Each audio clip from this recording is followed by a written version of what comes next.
You're listening to Someday List, a podcast by To Do. Every month, we're sitting down with some of our favorite creatives, founders, and entrepreneurs to talk about what they're doing, how they got there, and what they want to tackle next. I'm your host, Evan Leon, and today I'm talking to Sam Ogborn, founder and CEO of Once and More, and the host of The Next Big Thing, a podcast highlighting female founders. Sam is one of the smartest marketers I know, and it comes from her years of experience shaping digital strategy at other agencies and big companies like Walgreens and Red Bull. Now, she's building an agency and business on her own terms. Before we get started, if you're looking for an organization system you can actually keep up with, look no further. To Do is a thoughtfully constrained, minimalist to-do list app that is as simple as paper. Because we believe that simple stays organized. To Do is an easy way to do that so you can focus on what matters. Start your 30-day free trial at todo.com or download the free mobile app today. On to the interview. Thank you so much for being on the pod today. How are you doing, Sam? Thanks for having me. I'm so excited. So you are a founder, an entrepreneur, podcast host, a viral marketing guru on TikTok. For the listeners at home, can you tell us a little bit about yourself and your company, Once and More? Yeah. So my dream was never to start an agency ever. I remember working for an agency, 2 agencies, and being like, absolutely not. That's not happening. I knew that I wanted to leave the corporate world like many people, especially after COVID. I was a VP of marketing at a financial services company, and I was bored out of my mind. Sorry for anyone listening who worked there with me, but I was bored. Okay. and, and they had a voluntary severance program, and I raised my hand. And then that's when it really became real that I was going to do it.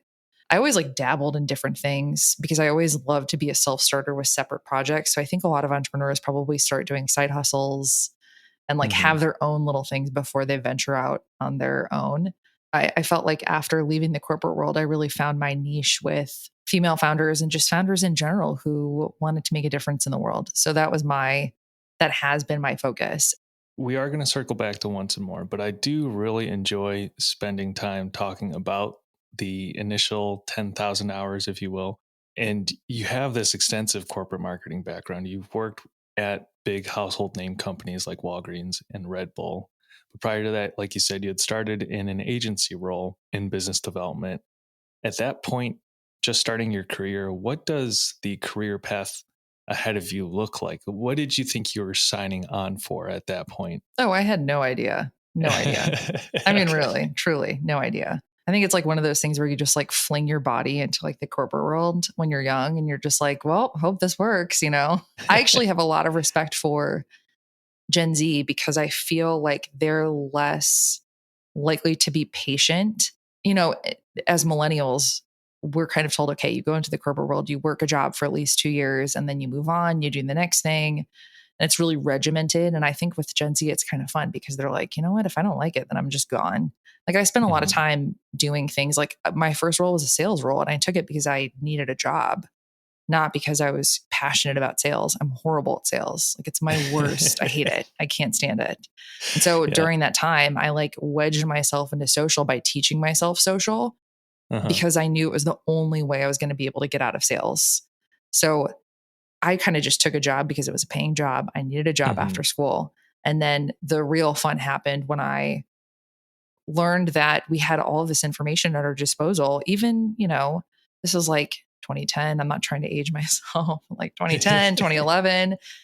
You could really start to learn things, you know, you could just learn by observing what brands were doing. And so I just started to do that. And then I was able to wedge myself more into social media discipline. And then that's how I was able to carry my career in that direction. My first job out of school was also sales, and it was actually in financial services, and I was also bored out of my mind Yeah, exactly. on that career path. I think for you, your personality type, my personality type, like we also want to have an impact and we want to do things that are meaningful and actually create results. And some jobs are great for people that just want to kick back. And I know people like that. I'm sure you do too, of people that want to kick back and just chill out. But I really wanted to see how can what I do actually have an impact on how things perform. And it's hard to see that sometimes when you're at these big companies. So when you're teaching yourself social media at this agency, did they start having you do social media for clients? Yeah. And what does that look like at the time? Because I feel like that probably looks very different then than it does now. Yeah. I mean, at the time, I mean, I laugh thinking about some of the things that we went through. Like, I remember getting pulled into an office at the agency and being like, what is Pinterest? Just like, what is it? You know, some guy was like, the guy in like an accounts team was like, just explain it to me. And I remember having done research so I could speak to it. And then I started getting put on client work because social wasn't an offering because it was still a new concept. Mhm. So I was able to capitalize on the fact that it was really new and use that to my advantage from a skill set standpoint. And so that's how I started getting pulled into client projects. And then what was the most crazy thing is the fact that I applied for a job in social media afterward. And had I not taken the initiative to do some of these things at the agency, I would have never gotten that next job. So I really had to be a self starter to set myself up for that. And that is kind of a recurring theme I've noticed about you and your personality is that you do take a very studious approach and like a learner's mindset to any problem that you're tackling. But after that, the next social media role that you took on was at Walgreens. Yeah. You've worked at Walgreens, you've worked at Red Bull. How are big brands thinking about social media at the time? I mean, this is kind of off topic, but it's funny. Have you seen The Dropout on Hulu? I It's like haven't about yet. It's on Theranos. my watch list. Yeah. So I started watching it and it's just mind blowing when they get to the Walgreens part. And all of those conversations were happening while I was the community manager at Walgreens. Had no idea. I just think that that's wild. I mean, Walgreens was such a big company. Mhm. And as the community manager, we didn't have a strategy. We were just kind of like, I mean, I'm sure my colleagues would disagree with me, but to me, it didn't feel like we had much of a strategy. We were just like, okay, social media is really hot right now. When I worked at Walgreens, it was like 2011, 2012, 2012 maybe. And it was like the Wild West because social media was just so new still. I remember posting the dumbest, can I swear, like Yeah. just the dumbest shit. I mean, just stupid stuff. I remember posting like memes on the Walgreens page that legally we probably weren't even able to use. And watching how it performed, I remember working with buyers. It was just there was no process. It was just kind of like you just did it and you looked at the analytics and then you posted and did things again. And as you know, social media changes so quickly. So at the time, we're selling things into brands like L'Oreal and Maybelline. And a lot of the brands that we sold in the brick and mortar, we were trying to position ourselves as like the new e-commerce brand for Mhm. convenience. And looking back on the trends, a lot of people didn't shop for convenience products online like they do now. It's very much like you go into a store and you buy the products. And so we tried to position ourselves as e-commerce players, and it was interesting because Amazon was nowhere near what it is now. And I don't think Walgreens maybe took the best steps, but that was like the first taste that I had of how social media can impact sales. And it was like high. It was just like Mhm. exciting to be able to witness the fact that social media could have an impact on people going into the store or people buying things online. And it was interesting to see how the psychology around buying an impulse purchase would translate to online sales. So I really started to get fascinated with just the more broadly, okay, social media and all of these other disciplines can really impact how people buy products. And that was really like sent me down a forever rabbit hole of just trying to figure out how people and why people decide to buy things online.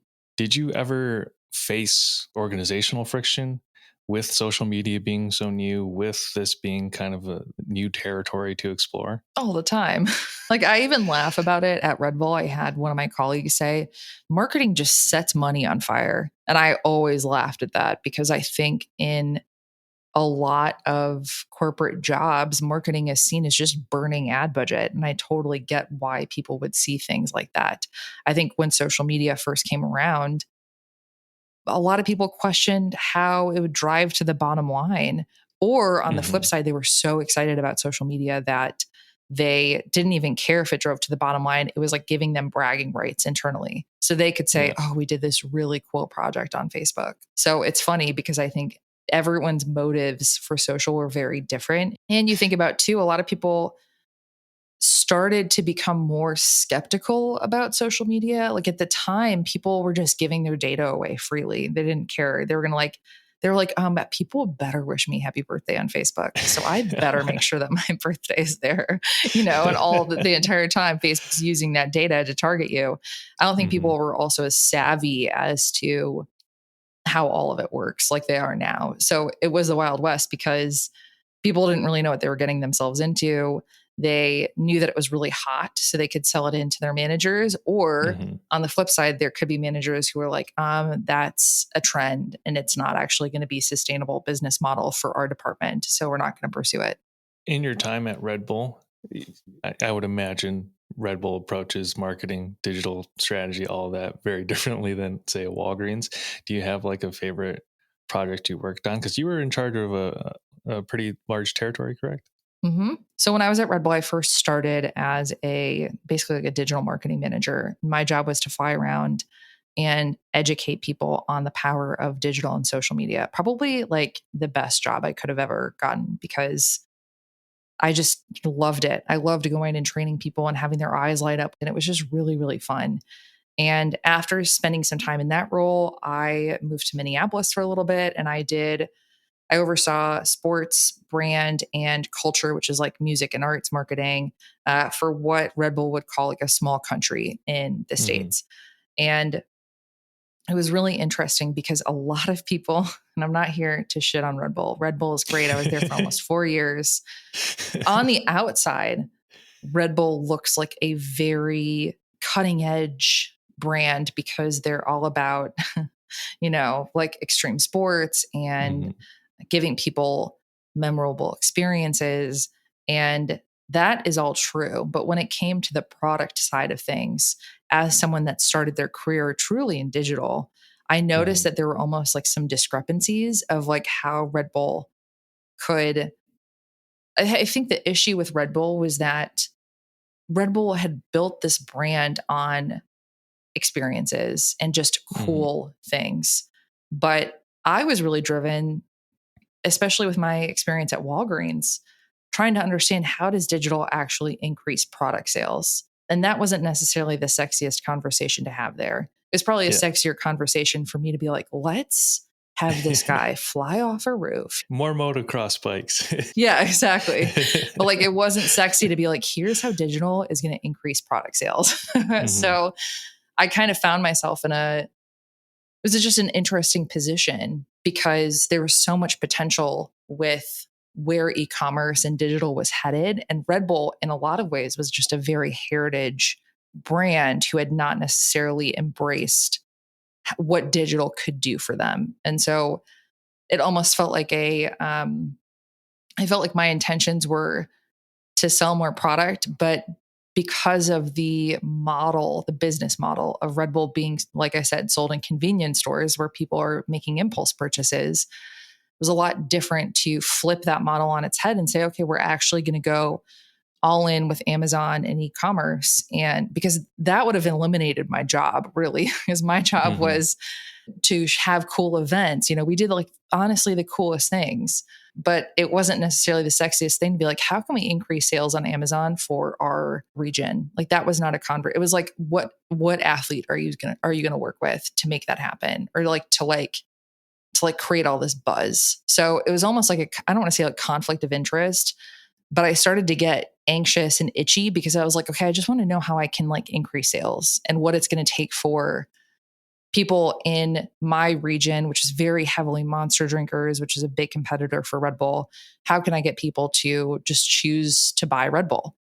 And it really went into almost the psychology of why people buy things, how people buy things, that went way beyond just events and cool experiences that Red Bull was known for. So you have this heritage brand who's been around for a while, and then they have all of these competitors coming in like Bang Energy and Monster and, sitting there in marketing. It's like, okay, well then how do we figure out distribution and effective product placement to make sure that we're actually not losing out in sales to our competitors? And that was a different conversation than they had for most of the time the brand has been around because they were always known for the cool stuff. So it was a very different conversation there than I think a lot of people see it for.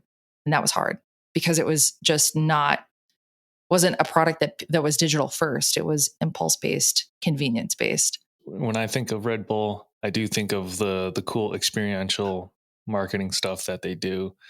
I live in Michigan. Detroit is one of the areas where they've done some events, and as a consumer, I would see it on my feed. I'm like, man, I never even hear about these things till after the fact. Like, I'm not cool enough to hear about these things. Well, see, this was the problem. Like, that was probably the biggest. I actually went to Detroit a few times for a skateboarding event that we would have up there, and that was kind of like the challenge, I think, was that these events in the old school way of marketing, they worked really, really well because they gave people this like FOMO effect and helped create a buzz. And I just think people's lifestyle habits and buying habits changed a little bit. And there were a lot of objections to the product, right? So people also had a lot of health concerns. And so not only do we have challenges with the product and the product positioning and objections that consumers had, but also in addition to that, some people didn't know about the events, or some people like, these events are not relevant to me. Like, as a woman working there, who I'm kind of a girly girl, I'm not super tomboyish. For me, I was like, I don't really think that the brand is we're missing the mark on speaking to a certain type of consumer. And that was also tough too, because the brand had been built a certain way. And it was almost like it needed to be repositioned to extend its reach. So that was also tough. So I'm not surprised by that comment, to be honest with you, because a lot of times people are like, oh, I didn't even know that was happening, or, oh, that's cool, but that's not really for me. And that was a big hurdle for us, is like, how do we get the people who say that to be interested in the brand? This interview is brought to you by To Do. You're juggling a lot and you don't know where to start. We've all been there. And that's why we made To Do with the core belief that less is more. To Do is the minimalist to-do list app to ease your cognitive burdens. We are the most refreshing task manager in a sea of monster energy drinks. No pings, no feeds, no comments, just you and the things you need to get done in a simple, intuitive interface. Use code SomedayList for 20% off when you subscribe at TEUXDEUX.com. Back to the interview. So while you're there, you're having these not conflicting, but maybe competing interests of perpetuating the brand that they wanted and trying to hit these more objective business measures. Did that flip the switch in your head of what you started wanting to see out of your career into what you want to do? Good question. So when I worked at Red Bull, I used to fly all the time, and I got a lot of my reading done on the plane. Like, I would go out to LA like every other week. So I'd have my books ready to go. And there was a book that I read called Measure What Matters. It's a great book. And I just remember having this light bulb moment when I was reading this book, because they talk all about these things called OKRs, which is objective key results. And it really helped me understand how not on the same page a lot of corporations are, because you'll have all of these teams working in their separate departments with their separate goals, but there's nothing that's really unifying those goals. So it's unclear team to team or department to department what needs to actually get achieved, right? And so when I was at Red Bull, I realized people were getting rewarded for different things, and there wasn't any like unifying goal. Like, we always said that product sales was a goal, but then at the end of the day, someone would present this crazy sports idea event, and then that would get approved without them substantiating how it would sell product.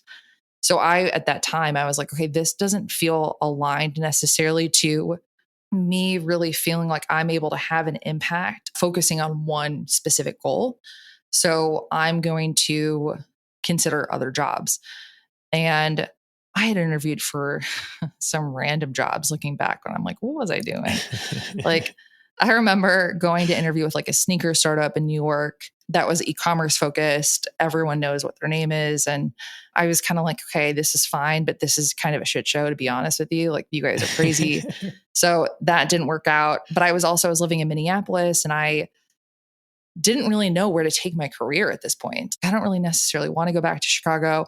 I remember interviewing for a job in Seattle. It was at a startup, and I had never been to Seattle, but I had told them that I loved it there. And then when they gave me the job offer, I was like, well, shit, I need to go out there and actually see what the city is like. I can't just take a job without seeing the city. And I went out to Seattle and I just hated it. Like it was just dark and dreary and sad. And so later on, I'm just having this like kind of career crisis of like, I don't know what I want to do. And I had a friend who had worked at Red Bull with me who worked at a financial services company. And she was like, hey, I know this is really weird. You probably don't want to come work for this company, but there is an opportunity with a startup that's within the company. It was a Fortune 500 company. They have the backing of this financial services brand, but they're a scrappy startup within the company so that you'll get to work on this app for travel and entertainment. And I was like, that's great. That sounds aligned with the experience that I just got at Red Bull. Mm-hmm. And it was based in Chicago and I didn't really want to come back to Chicago, but I felt like, like such a breath of fresh air that I was going to kind of get out of the corporate world a little bit. And this is like really what was the catalyst to me starting to go into the startup world. So I had interviews with the team. And what I loved about the people that I interviewed with is that they were just so cool and calm. Like you think of financial services and you're like, blah, not fun. Yeah, I've been there for sure. Yeah. Like really like just very serious. And that's not my vibe at all. And the people that I were talking to, it was a man and a woman. They had sold their previous startup to this company and they were working on a new startup within the company. And they wanted someone to oversee the marketing. And it was an app that was going to be launched that was going to be a buy now, pay later for travel and entertainment. So for example, everyone's talking about Coachella right now. You could decide to buy Coachella VIP tickets, and instead of buying them at the beginning with, the full cost, you could have a payment plan set up for it, as well as like other vacations and trips and whatever you'd want to do. So I was like, this is great. Like, I think this is exactly the type of company that I should be working for. So I ended up taking the job, leaving Red Bull. I know a lot of people were like, why the hell are you going to work for a friggin' bank after Red Bull? But to me, my career objectives were different. They had changed at that point because I felt like working for one of the coolest brands in the world, I couldn't really make that much headway and I couldn't get other people aligned as to like what our main key objectives needed to be. So I felt like at least taking this job, I was going to be able to get a little bit closer to what I wanted. And I could work for a startup within a big company, which I had never done before. Can I ask how big the internal startup within Synchrony was? Yeah. So it was probably about like 15 of us. So it was like myself, a project manager, a bunch of devs, and then like 2 product managers, and then the co-founders. So it's like very, very small, very, very scrappy. And the team was amazing. But then it felt like Groundhog's Day once I got there because there are so many things that we were trying to move forward. We really felt like the trend of buy now, pay later with Affirm and Afterpay was really taking off in the industry. And our company had an opportunity to position themselves as a key player. But we constantly could not, like the broader company was that, they supported it. They were funding the idea. So they believed in it. But it was kind of like they became their own worst enemies. Still all the red tape involved of being a financial institution. Exactly. So it was like so much opportunity to build something transformative and really also from a PR standpoint, get out there and really make some buzz. But it was like headache after headache of just trying to sell things in and get approval. And then you had a lot of people internally, similarly to what we talked about with social media, where people were like, are you sure this is going to work? Is this like a thing? Like, do people even care about this? And we're like, yes, people care about this. Like, I remember it being the very end where it's like, yeah, people care about this. And the sad thing is, I remember my boss calling me. I was in the Atlanta airport, which, by the way, during this trip, I left my laptop in a restaurant in the Atlanta airport, which was just god awful, like horrible day. And I remember her calling me and she was like, you know what? This is after like a year and a half. She was like, I just don't think this idea is going to go through. And I think we need to start figuring out where we can place you guys internally.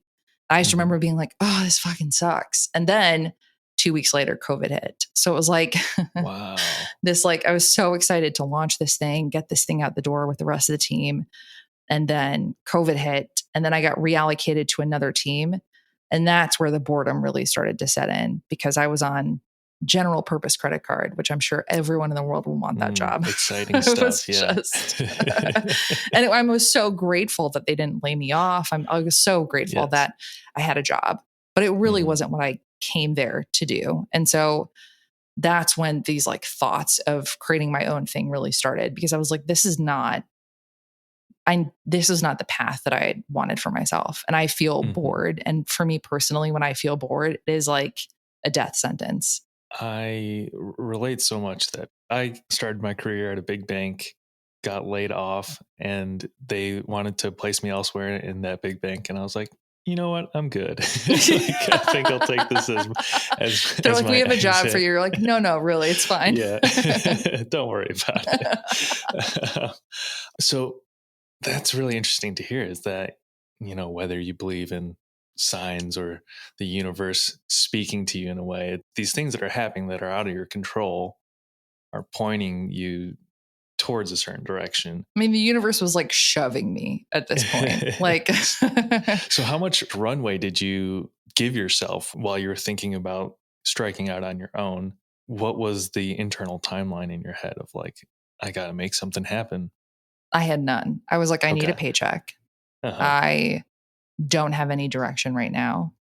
I still had the Mhm. thought of like, I really don't want to start my own agency. And still to this day, I am not crazy about starting my own agency, like, to be honest, because I had all those visions of like in my head of like how agencies worked, right? When I worked at Razorfish, which is the place that I worked in between Walgreens and Red Bull, we had like 6 rounds of layoffs. And like, thank God I never got laid off. But like, it's just not, the industry itself is just not, for me personally, a really fun industry. So I always had this like bitter taste in my mouth of like, Mhm. agencies are just crazy, and so much happens at agencies, and like I never thought of myself starting it. So when COVID hit and then I was working this new job, had just had a crisis, like a personal crisis. I was like, I don't know what I'm doing with my life. Like, I Mhm. know I feel bored right now. I am not excited in my career, which once again, death knell, boredom for me. I hate being bored. And so I just didn't know. And then when the voluntary severance came around, that offer, it was almost just like the final nudge that I needed to really get out there and do my own Mhm. thing. But to this day, it's still scary. I mean, it's a scary thing. For so long, I had relied on these like lofty corporate paychecks, and like I look back on my career and I'm like, I had a lot of great experiences. I met a lot of people, but like, I don't even feel like really that satisfied. Like I did that much. And I think when you're in the corporate world, you have this corporate bureaucracy. It's hard to like move things forward or like get Mhm. aligned on the things that need to happen at the company to be successful. And so I constantly battled that with most of the brands that I had worked with, where it was like, my team, we'd be like really scrappy, forward thinking. We'd see things that could be done, but then the broader organization hadn't necessarily gotten there yet. I was listening to another podcast you did, and your thoughts on the agency model just reminded me of something you had said, where it's not necessarily the business model you're concerned with. You are truly motivated by kind of a higher purpose, if you will, which is to empower others. So let's talk about once and more. Yeah. I think I just realized that there was a way to do things that I wanted to do without operating in that traditional agency model that I had always seen.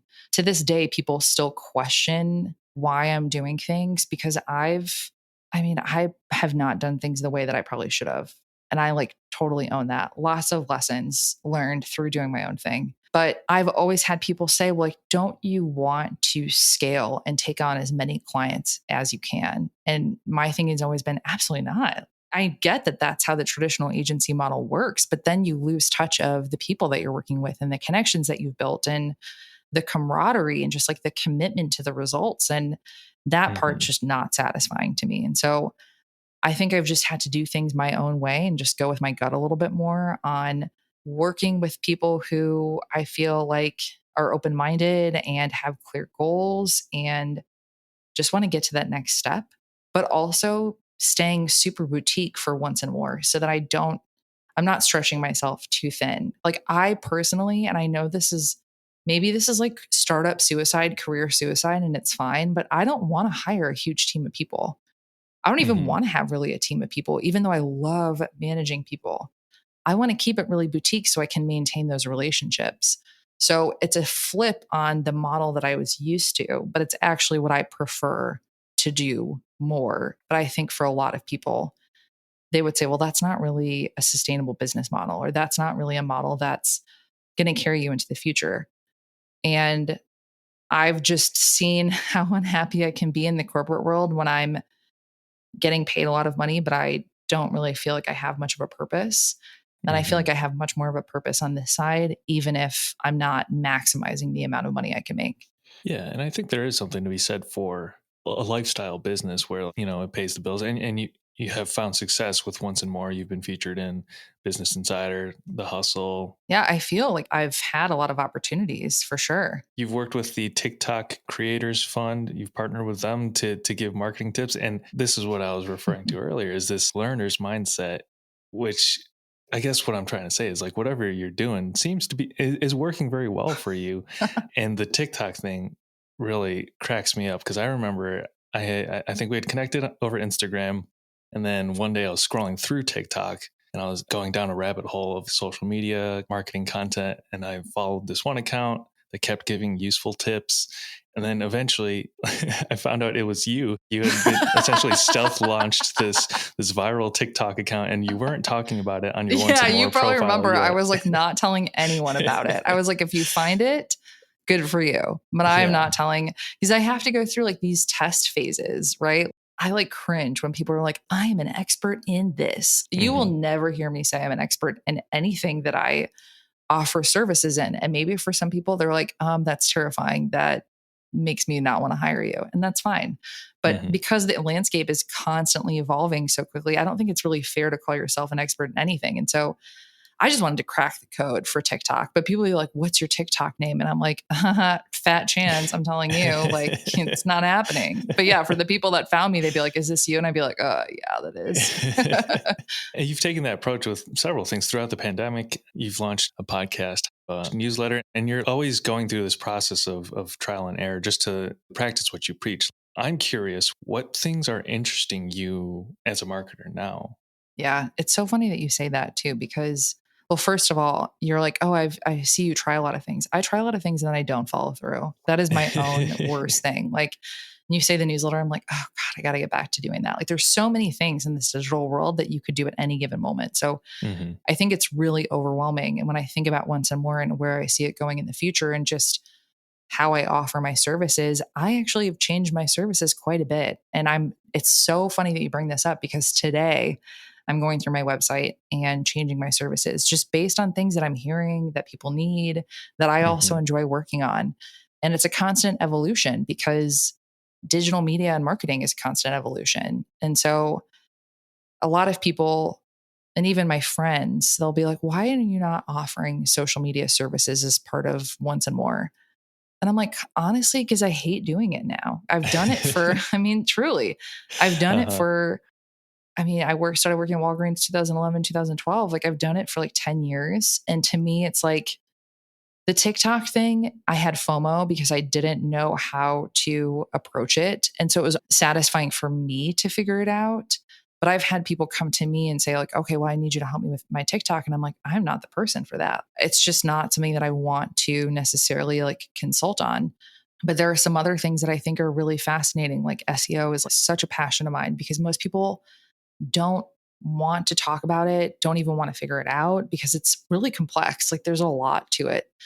And so that's been something for me that I find really rewarding and satisfying is helping brands and people and entrepreneurs figure it out because you can't really do it on your own. Like you can, but it would take so much time to figure it out. And so that part's been really fun for me of just constantly figuring out how can I be of most service to the people that need help, and especially in the areas where maybe they just don't want to do things. I think with social media it's especially hard too because it's easy for people, for agencies to say, well, we're going to help you out with your social media, but the way that social is now, it's so it's like Well, you would flip the script. You turn around and tell that person, okay, I need you to make videos of yourself. And they're like, okay, well, I could probably just do this on my own. It's like, well, yeah, you probably should do it on your own because everything is so organic now, right? Like it's not about having the most perfect creative. It's not about having like a beautifully photoshopped design. Most of the creative that performs really well on social is actually the one that feels the most natural. I remember someone that I had on the podcast who's now one of my good friends. She's the first person I had on my podcast. She has an olive oil brand. And we were laughing because she had created this TikTok video and she was like, how did this perform so well? It got like 100,000 views. And it was just her sitting in the car talking about a word in Italian. I swear to God, people posting things from their car work so well. But it's like, it's really hard for an agency to like consult on that because agencies are supposed to come up with these grandiose ideas and strategies when really social just like isn't about that at this point. It's about feeling natural, saying things that are kind of like ironic and funny and not necessarily being at your best all the time. And so that's where some of the pivots and offerings, have turned and changed for once and more is just realizing where can we really have an impact, especially on the things that people don't want to do. And then where can they bring their brand and character to platforms like social platforms where it really is required that they show up a certain way, even if they hate doing it, like myself. I'm jotting that one down to do TikToks from the car.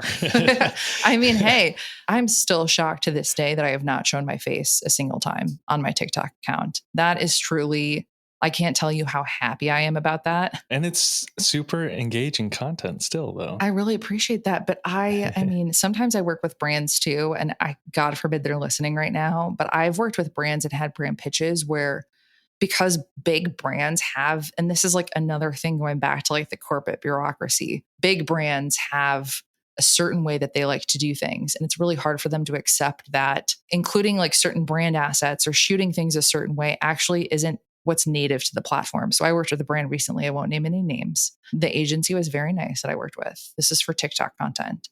But they wanted me to record the content a certain way. And I remember telling them, like, this just isn't going to work for my audience. And they're like, well, this is how our marketing department works. This is how we like to do things. And I was like, it's fine. I'll do it. But I'm just telling you, it's not going to perform well. And it didn't perform well. And I didn't want to say, I told you so. But like, yeah, it's more casual. The content in social is just more casual than I think a lot of brands are comfortable with right now. And that requires a pivot for them, these big brands internally who want to put out like really glossy, beautiful content. It's not that content doesn't work. Sometimes it does, but it's almost like they have to get a little ugly with their content. And for a lot of brands, that's actually kind of scary. Running your own agency, recording your own podcast, how do you stay organized? What have been the most helpful tools in running your own business? I feel like this evolves. Like it really does evolve. I would say for me personally, I really have to prioritize the personal things that matter to me and time block them. So I recently, the beginning of the year, I got a little fluffy during COVID. Like, I'm not going to lie. I picked up some weight. I just wasn't happy about it. So I decided to work with a trainer that my friend worked with, and I time blocked that on my calendar now. And that's been really, really big for me. I also in the morning begrudgingly meditate. It's not something that I like get excited to do, but I actually do notice that I'm a lot calmer when I do it. And so there are certain personal things now that I have to just pencil into my calendar. I am actually not someone that lives and breathes by my calendar either. I am someone for my workday that really has to go with the flow because if I force myself to do things, I find myself annoyed. So I'll time block things in the way that makes the most sense. And I try to stick to it. So I'll like time block based on the to-dos.